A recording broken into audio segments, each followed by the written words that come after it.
ममता देवी की सजा के बाद झारखंड की सियासत गर्म हो गई। सत्ताधारी गठबंधन जहां ममता को सजा मिलने पर पिछली सरकार पर निशाना साध रही है, वहीं रामगढ़ उपचुनाव में जीत का दावा कर रही है। वहीं आजसू ने कहा है कि इस बार पार्टी 2019 के विधानसभा चुनाव की गलती को नहीं दोहराएगी। ममता देवी को 5 साल की सजा होने के बाद सियासत गर्म है। वहीं रामगढ़ उपचुनाव को लेकर पार्टियां रणनीति बनाने में जुट गई हैं। ममता देवी को सजा मिलने के बाद सत्ताधारी गठबंधन अभी से ही इमोशनल कार्ड खेलने में जुट गया है। ममता देवी को सजा मिलने के लिए जहां पिछली सरकार को जिम्मेदार ठहराया जा रहा है, वहीं आजसू पर भी निशाना साधा जा रहा है।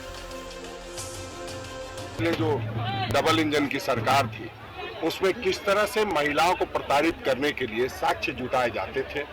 आप चाहे निर्मला देवी का मसला देखिए, आप ममता देवी का मसला देखिए, किस तरह से लोगों को साजिश करके फंसाया जाता था और किस तरह से लिखा पढ़ी की जाती थी कि वकील भी सारी बात कहने के बावजूद 5 वर्षों तक की सजा सुनाई गई। लेकिन जो घटनाक्रम में वो आजसू के लोग इसको केस करवाया गया। 5 साल की सजा होने के बाद ममता देवी की विधायकी जानी तय है। ऐसे में रामगढ़ उपचुनाव को लेकर सियासी सरगर्मी भी शुरू हो गई है। कांग्रेस ने रामगढ़ सीट पर दावेदारी करते हुए जीत का दावा किया है।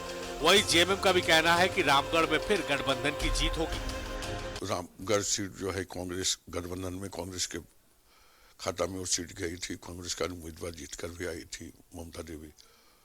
दोबारा कांग्रेस वहां पर कैंडिडेट देंगे। जब 5 जीत लिए तो 6ठा जीतने में क्या दिक्कत है, जीतेंगे। वहीं आजसू विधानसभा चुनाव की गलती नहीं दोहराने के मूड में है। लंबोदर महतो ने कहा है कि रामगढ़ में एनडीए मजबूती से चुनाव लड़ेगा। हालांकि उन्होंने कहा कि रामगढ़ उपचुनाव को लेकर आजसू पूरी तरह तैयार है। पुराने गलती को दोहराने का कोई हम लोग ऐसा प्रयास नहीं करेंगे कि पुराना इतिहास दोहरे, पुरानी गलतियां दोहरे।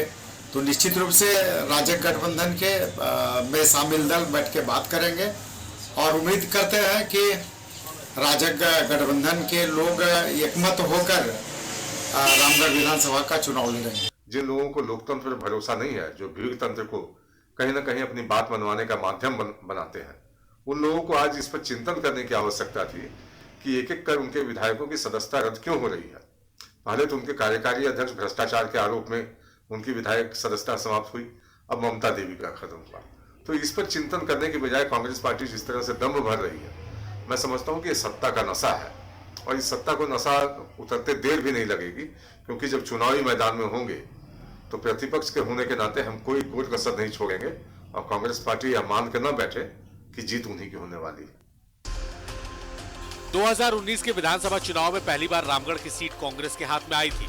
कांग्रेस की ममता देवी ने आजसू उम्मीदवार सुनीता चौधरी को 28,000 से ज्यादा वोट से हराया था, जबकि 31,000 वोट के साथ बीजेपी तीसरे स्थान पर रही थी।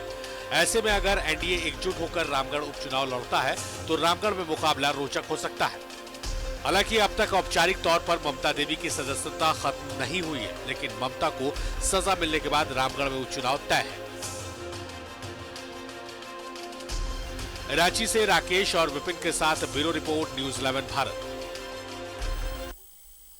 तो ममता देवी को 5 साल की सजा हुई और उसके बाद से तमाम राजनीतिक दलों ने दावा पेश किया है। 100% अपने जीत को सुनिश्चित बता रहे। सीधे रुख करेंगे राजेश का, हमारे सहयोगी हमारे साथ लाइव जुड़े हुए हैं।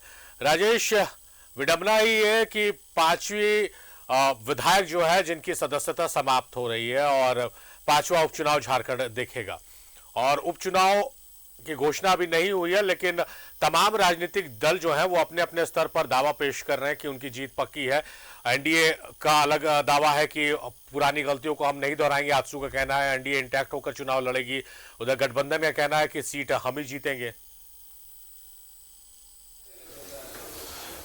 हाँ, देखिए, चुनावी राजनीति में यही होता है। जब भी कहीं कोई संभावना बनती है कि यहाँ पर चुनाव होंगे तो लोग बयान देना शुरू कर देते हैं और ये बयान जब चूंकि मीडिया वाले पूछते हैं तो जाहिर सी बात है अभी उनकी सदस्यता गई नहीं है, लेकिन चली जाएगी ये तय है, क्योंकि सजा की जो अवधि है वो उसी पैरामीटर पर फिट बैठ रही है। इसलिए अभी चुनाव की घोषणा अभी 6 महीने के अंदर चुनाव कराया जाएगा और इससे पहले क्या डेवलपमेंट होता है ये अलग बात है। लेकिन आप देखिए सभी राजनीतिक दल जो है, कोई भी राजनीतिक दल ये नहीं कहता हम चुनाव नहीं लड़ेंगे, क्योंकि राजनीतिक दल का काम ही होता है कि चुनाव लड़ना।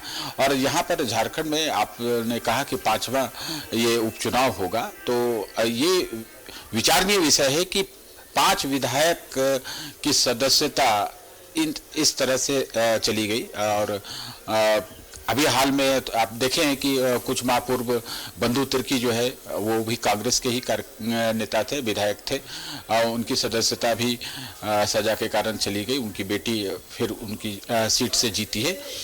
तो ये चिंता करने के बाद, इससे पहले योगेंद्र प्रसाद हुए, उससे पहले अमित महतो, इन लोगों की सदस्यता गई है। तो आप देखें एनोसेक का वो डिबार कर दिए गए। ये प्रकरण बहुत ही चिंता की बात है और राजनीतिक दलों को सोचना चाहिए कि कोई भी ऐसा काम ना करें जिससे उनकी ये स्थिति आ जाए कि उन्हें चुनाव लड़ने से वंचित कर दिया जाए। बहरहाल जो चुनावी माहौल बनेगा वो क्या होगा कि एनडीए लड़ेगा, बीजेपी अलग कह रही है कि वो चुनाव, चूंकि पिछला जो विधानसभा चुनाव हुआ था 2019 में, उसमें आजसू और बीजेपी ने अलग अलग चुनाव लड़ा था और इसलिए नई परिस्थितियां जो है अभी इन लोगों के बीच दोस्ती है आजसू और बीजेपी में। तो जाहिर सी बात है कि एनडीए पूरी तरह से सोच समझ के ही कोई कदम उठाएगा। और जैसा कि पहले वहाँ पर बीजेपी के जो कैंडिडेट खड़े हुए थे, कुंटू वो थे, इसके अलावा आजसू से भी वहाँ प्रत्याशी खड़ी थी।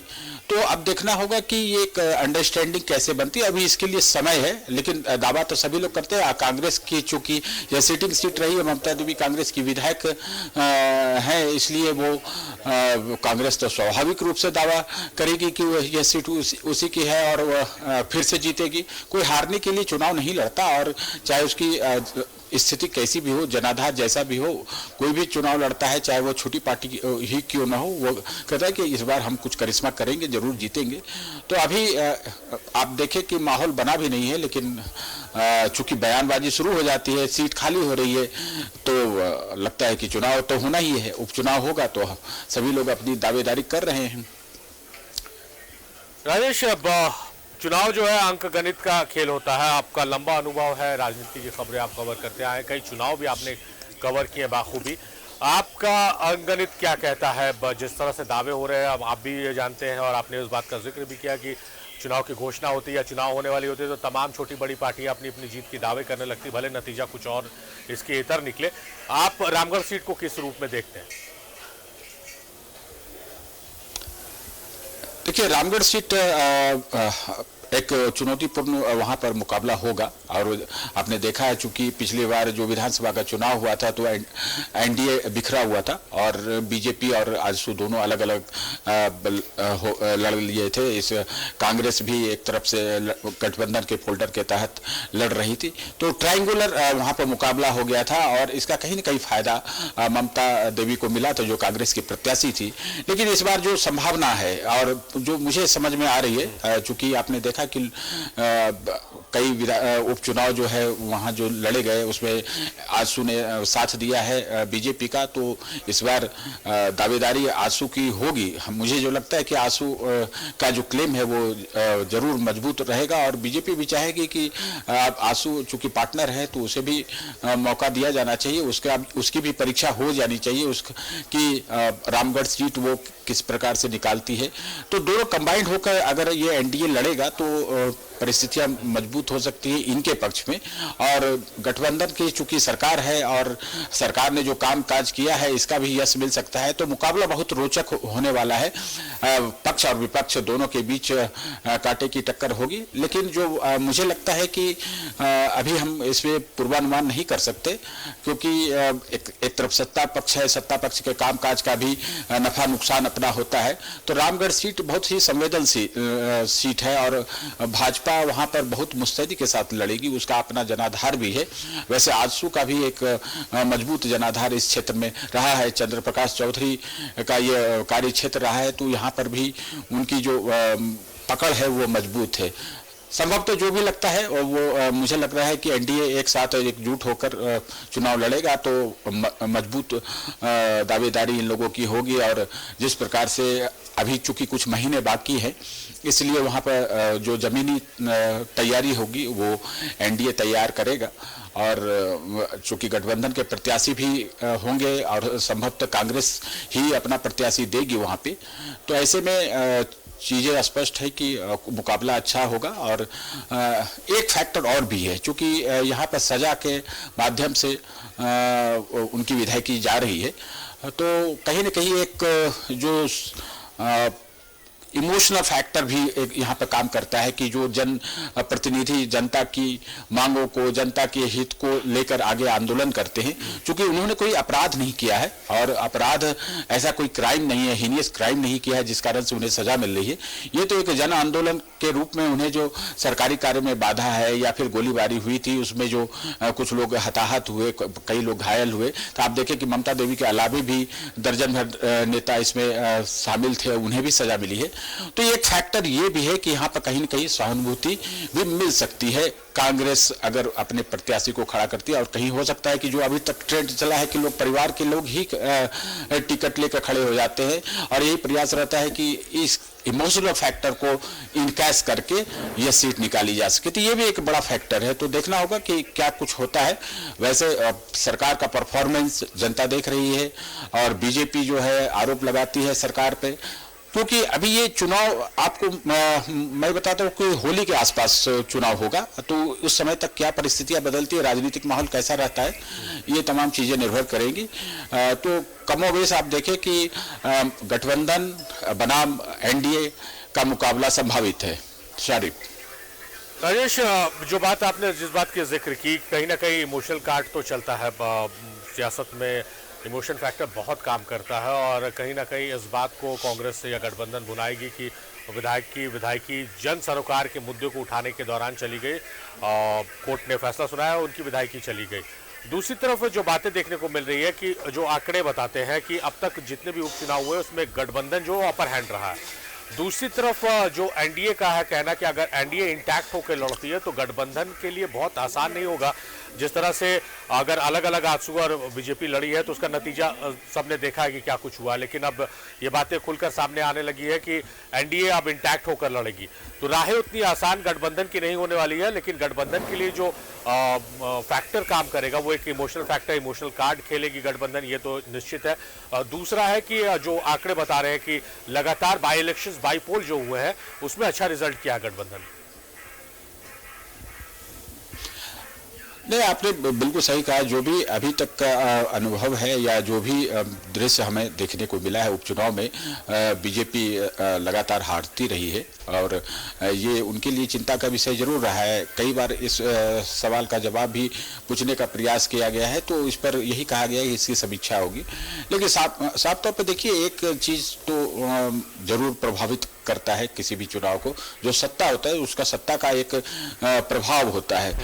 ये नहीं कहेंगे कि कोई दुरुपयोग करता है अपने पावर का, लेकिन सत्ता जिसकी होती है, जिस पार्टी की होती है, तो उसका अपर हैंड होता ही होता है, भले ही बहुत ज़्यादा एंटी इनकम्बेंसी ना हो। तो ऐसे में आप देखें कि अभी ये गठबंधन के जो प्रत्याशी होंगे उनका अपर हैंड तो इस चुनाव में भी होगा, लेकिन है जनता मालिक है, जनता किस प्रकार का मिजाज रखती है, इसलिए हम अभी से कोई पूर्वानुमान नहीं कर सकते कि कोई शेर होगा तो कोई सवा शेर होगा। लेकिन लोकतंत्र में कभी भी कुछ जनता का मिजाज क्या बदलता है, क्या अच्छा होता है, क्या सोचती है जनता, उस समय के माहौल पर, राजनीतिक माहौल पर और कुछ लोकल इशूज जो है, ममता देवी ने जो काम किया, उनको जो वोट दिया है, चूंकि लगभग 3 साल हो गए हैं और जनता के समक्ष यह भी होगा कि जो उनके जो विधायक है ममता देवी, जिनकी विधायकी जा रही है, उन्होंने क्या काम किया, क्षेत्र की समस्याओं को किस प्रकार से उन्होंने उठाने का प्रयास किया और उनके समाधान के लिए उनके स्तर से क्या प्रयास हुआ, सभी की समीक्षा जनता करती है। और इमोशनल कार्ड तो चलता ही है। आप देखें तो हो सकता है कि मैंने कहा भी कि आपको गठबंधन का यहाँ पर अपर हैंड तो जरूर रहेगा। एक तो सत्ता है, दूसरी बात की एक जिसके प्रत्याशी की विदाई की जा रही है, वो वहाँ भी इमोशंस रेज होंगे। तो इस लिहाज से देखें तो एनडीए और जो गठबंधन के प्रत्याशी होंगे उनके बीच रोचक मुकाबला होगा। लेकिन यह बात सच है कि अपर हैंड तो अभी तक के अनुभवों के आधार पर हम यह कह ही सकते हैं कि सत्ता पक्ष यानी गठबंधन के प्रत्याशी का होगा। शारिक, चलिए राजेश, बहुत शुक्रिया आपका तमाम बातचीत, तमाम जानकारियों के लिए।